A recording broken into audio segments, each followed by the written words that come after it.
सांगलीमध्ये नशाचं प्रमाण वाढलं होतं प्रचंड मोठ्या प्रमाणात. गुन्हेगारी वाढलेले आहे, मर्डर होत आहेत, खून होत आहेत, चोऱ्या होत आहेत, चेन स्नॅकिंग होते. अशा परिस्थितीत ह्याला कुणीही विरोध करायला नाही. पोलीस प्रशासनाकडनं कुठली कारवाई होताना दिसत, जुजबी कारवाई होते. कुठलाही लोकप्रतिनिधी याकडे लक्ष देत नाही. आज निवडणुका आल्या तरी कुठल्याही लोकप्रतिनिधी ह्या विषयाकडे लक्ष वेधत नाही. जर असंच चाललं तर शहर एक दिवशी बिहारकडे वाटचाल करेल. म्हणून आम्ही सर्व राजकीय पक्ष, सामाजिक संघटना यांनी एकत्र येऊन आम्ही भयमुक्त, नशामुक्त हे अभियान सुरू केलं. हे अभियान सुरू करताना आम्ही सुरुवातीला आंदोलन केलं, सुरुवातीला स्टेशन रोडला. त्यानंतर आम्ही हे अभियान रस्त्यावरती नागरिकांमध्ये न्यायचं ठरवलं आणि ते अमराईमध्ये पहिलं केलं. एवढा प्रचंड आम्हाला प्रतिसाद मिळाला त्या ठिकाणी येणाऱ्या नागरिकांचा, चालायला सकाळी महिलांचा, एवढा की आम्हाला असं वाटलं की आता रोजच हे करायला पाहिजे. आणि त्यापासून आम्ही साधारण महिनाभर ते रोज आंदोलन चालू करून आम्हाला जवळजवळ 22,000 लोकांनी शस्त्र परवान्याचे फॉर्म भरून दिले. पण आता काय झालं, अचानक ही आचारसंहिता डिक्लेअर झाली. काही मस्जिद, काही मंदिरांसमोर आम्ही केलं, तिथंही उत्स्फूर्त प्रतिसाद, लोकांच्या, नागरिकांच्या, महिलांच्या एवढ्या प्रतिक्रिया वाईट आल्या त्यामध्ये. म्हणजे आमचं कौतुक केलं पण त्यांना एवढे अनुभव वाईट आले होते, ते सांगितले. आता मी मीडिया पुढे सांगू शकत नाही, एवढे वाईट अनुभव लोक सांगतायत. तरी पण इथल्या लोकप्रतिनिधींना, तरी पण इथल्या प्रशासनाला हे का जाणवत नाहीये? किती हा भयंकर मोठा विषय आहे. आता आमच्या आंदोलनाची दखल घेऊन प्रशासनानं कारवाई करायला चालू केली, पोलीस प्रशासनानं. पण ती कारवाई आज 20-25% आहे. हो, आम्ही जोपर्यंत ही कारवाई 100% होत नाही तोपर्यंत आम्ही थांबत नाही. कारण पूर्णपणे नशेचे अड्डे मोडीत निघाले पाहिजे. ड्रग्स, हे काय गांजा इथे येतो तो पूर्णपणे बंद झाला पाहिजे. गुटखा, जे काय अवैध धंदे आहेत ते पूर्णपणे जोपर्यंत बंद होत नाही, शहर भयमुक्त आणि नशामुक्त होत नाही, तोपर्यंत हे आमचं आंदोलन असंच चालू राहणार. ह्या माध्यमातून एवढंच सांगायचं आहे, तोंडावर निवडणुकीचा काळ आहे, महापालिकेच्या निवडणुका आहेत. मात्र इथले लोकप्रतिनिधी, मग सर्व पक्ष, काँग्रेस असेल, भाजप असेल, ह्यांना फक्त स्वतःचे कार्यकर्ते कसे निवडून येतील, अजेंडा कसा राहील, ह्याच्या पलीकडे लोकप्रतिनिधींना त्याची जाणीव राहिलेली नाही आहे. त्यामुळं या आजच्या पत्रकार परिषदेच्या माध्यमातून आमच्या भयमुक्त व नशामुक्त अभियाना समितीमार्फत आम्ही आवाहन करतो की सर्व राजकीय पक्षांनी त्यांच्या जाहीरनाम्यामध्ये आपला सांगली मिरज कॉर्पोरेशन महानगरपालिका क्षेत्र हे भयमुक्त व नशामुक्त झालं पाहिजे, हे त्यांनी प्रामुख्याने अजेंड्यावर घ्यावे. नसेल तर आम्ही आमच्या समितीमार्फत आमचे मित्र पक्षातले, म्हणजे आमच्या अभियानात सामील असलेल्या राजकीय पक्षांच्या भूमिकेशी चर्चा करून आम्ही हे अभियान निवडणुकीमध्ये सुद्धा मोठ्या प्रमाणात राबवणार आहोत.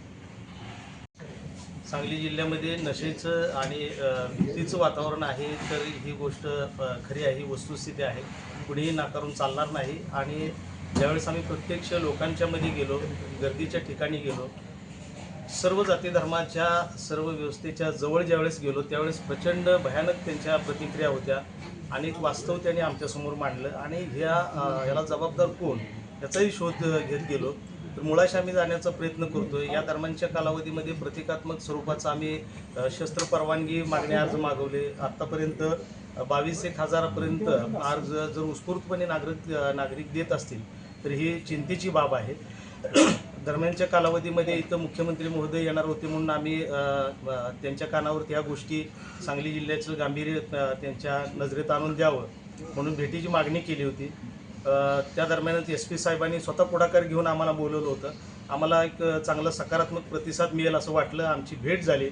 आम्ही त्यांच्यासमोर बोललो की मुख्यमंत्र्यांची त्यांची भेट घालून द्यावी. जिल्हाधिकारी साहेबांना सुद्धा आम्ही या संदर्भात बोललो, परंतु आम्हाला फार काय ठोस तर मिळालंच नाही. परंतु थोडंसं उडवाउडवीचं असं स्वरूपाची उत्तर मिळाली. आणि आम्ही आमच्या अभियानाच्या माध्यमातूनच आम्ही लोकांच्यापर्यंत पोहोचत होतो. तशी आमच्या या समितीच्या यांना कुणालाही अटक करण्याची आवश्यकता नव्हती.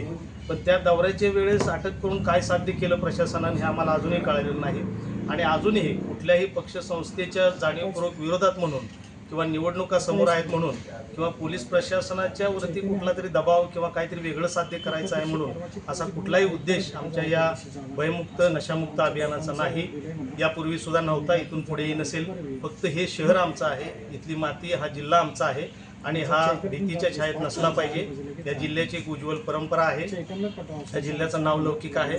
तो जपण्याचा, वाढवण्याचा आणि भयमुक्त नशामुक्त वातावरणामध्ये हा जिल्हा नावलौकिक वाढवेल असंच आमचा जायचंय. मग सांगितलं की तुम्ही गाडी पश्चिमेला वळवताय. तुम्हाला आम्ही कोणाचे प्रकार विचारायला लागले तर तुम्ही सांगता की मागच्या वर्षात कॉर्पोरेट कंपनी जात होत आहे का?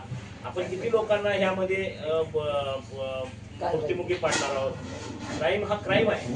क्राईम हा प्रत्येक गोष्टीत क्राईम आहे. इथं बसल्या बसल्या एखाद्यानं मला माईक फेकून मारला किंवा मी ग्लास फेकून मारला तर तो सुद्धा क्राईम आहे. पण ह्या क्राईमची तुलना तुम्ही त्या क्राईमशी करू शकत नाही. आज कुटुंब उद्ध्वस्त होत आहेत, पिढी उद्ध्वस्त व्हायला म्हणजे घरात माणसांचं जगणं मुश्किल झालंय. मी कुणाचा तरी मामा आहे, मी कुणाचा तरी काका आहे, मी कुणाचा तरी वडील आहे. माझ्या घरात शेजारी सुद्धा काय शिस्त याची मला कल्पना नाही आहे. यासाठी सोशल पोलिसिंग गरजेचं आहे. तिथे दक्षता कमिटीच्या मिटिंग व्हायच्या, मोहल्ला कमिटीच्या मिटिंग व्हायच्या, त्यातनं पोलिसांना माहिती मिळायची आणि पोलिसांना माहिती मिळाली त्यावर कारवाई व्हायची. आता कारवाई करायला जाणारच पोलीस सांगतोय आणि काटकरची तक्रार आहे मी कारवाई करायला आलोय. म्हणजे एकतर कारवाई दाखवायची, उद्या तो मोकळा झाला की तो काटकरला शोधत फिरतोय, ह्याला कुठं भोगसू, कुठं गोळ्या घालून, याला कुठं संपू. त्यामुळं पोलीस प्रशासनाचे हे अपयश आहे. पोलीस प्रशासनातले जे धृतराष्ट्र आहेत यांच्यावर कारवाई झाली पाहिजे, ज्यांनी डोळ्यावर पट्टी बांधलेली आहे. आणि ह्यांना आम्ही संजय म्हणूनच त्या इंद्रप्रस्थाच्या त्या हस्तिनापूरच्या लढाईतला आम्ही संजय म्हणूनच हे सगळं दाखवतोय की हे चाललंय हे बघा. ते बघत नाही आहे, हे वास्तव आहे.